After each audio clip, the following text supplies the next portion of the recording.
please subscribe to our channel.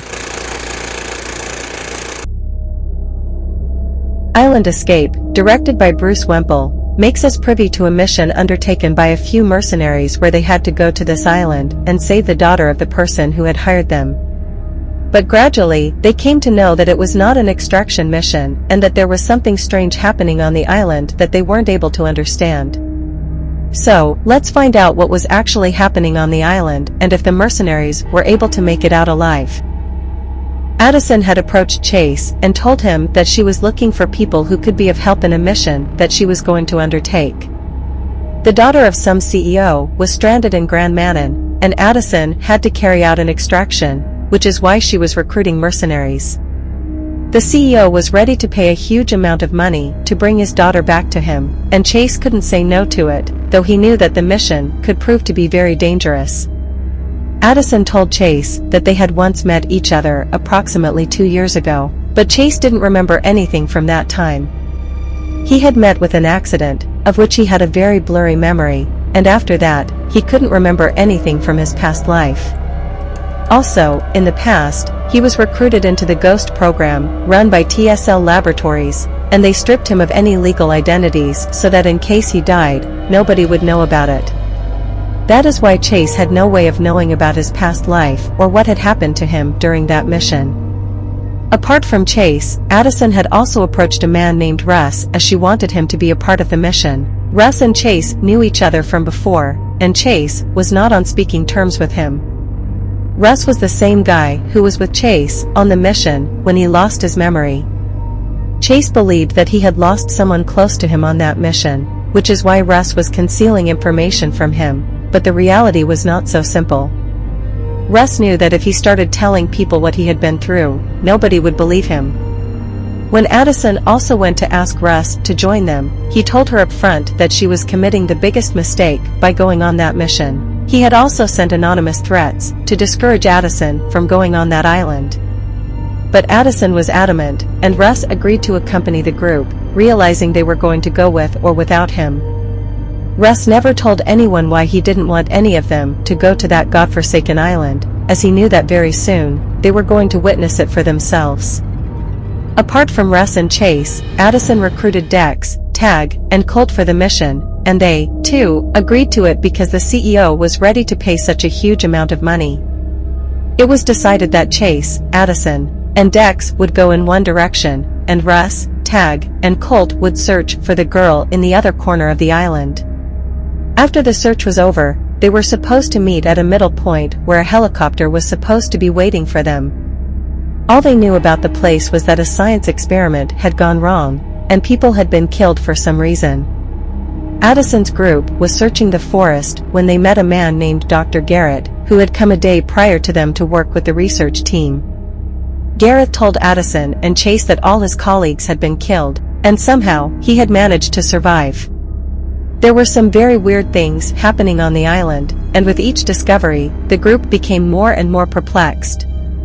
Dex found his own journal lying in the forest, and he saw that there were entries in it that he hadn't made. Apart from that, one of the dead bodies was wearing the exact same watch that he wore, and Dex didn't know what he should make out of it. Also, they had found the daughter of the CEO, Stacy Callahan, dead in one of the camps, but when they went ahead, they found that she hadn't died. There were these huge zombie-like humanoids that were roaming in the entire forest, and they were hunting everybody down. On a closer look, Addison and others realized that these humanoids were their clones, though they had no clue how these creatures had come into existence. The only difference was that these monsters were huge in size and didn't have the IQ of a normal human being. Dr. Gareth, after observing everything, came up with a theory that sought to explain the anomalies taking place on the island. So basically, there was a kind of wormhole that surrounded the island, and every 3 days, a quantum event happened due to which a new version of the same person entered the island. Addison and Chase realized that they were stuck in a loop, and the dead bodies they encountered while coming were their own older versions that had died or were probably killed. Now, according to Dr. Gareth, there was no way to go out of the island, but that's when Russ revealed something to the entire group that gave them a bit of hope and made them realize that if everything went as per their plan, they might be able to come out of there alive. During Island Escape's ending, Russ told everyone that it was not the first time he had been there on the island. He told everyone that the last time he had come with Chase, he was able to come out of that wormhole, though, in the process, Chase had lost his memory. Time functioned differently on the island, as the last time Chase had come there, the year was 2023, but when he got out, he realized that he had gone 2 years back in time, and it was 2021. There was also a destruction sequence that was initiated as soon as the time period of 3 days expired. That destruction sequence created a gap in the wormhole that surrounded the island, and if anyone could reach there on time, they could successfully come out of there. This entire charade was the work of the same TSL laboratories that were running a program to create a super soldier by using a drug that could potentially enhance the physical ability of a human being. Russ told Addison that they could take the same boat that they had taken last time to escape from there, but before he could reach there, he and Tag were attacked by those humanoids. They first killed Tag, and then they killed Russ. Chase came back to help his friend, but he was not able to save his life. In his dying moments, Russ revealed to Chase that Addison was his wife and that he should escape from there and lead a happy life with her. Dr. Gareth also converted into one of those creatures midway, as he, too, would have consumed the medicine or somehow gotten infected. Chase was able to kill him, and together with Addison, he was able to make it out of there. But another twist happened in Island Escape at the very end, and once again, we realized that Chase had lost his memory. Addison chose to let Chase go alone because she knew that now that he didn't remember anything, he wouldn't believe her even if she told him the truth. And she feared that it would push him away forever. Allison knew that they would have to start all over again. They were stuck in a loop, and the organization was not going to stop until they created the perfect soldier. Maybe they had been on the island a million times before, and they were going to keep coming back in the future, too.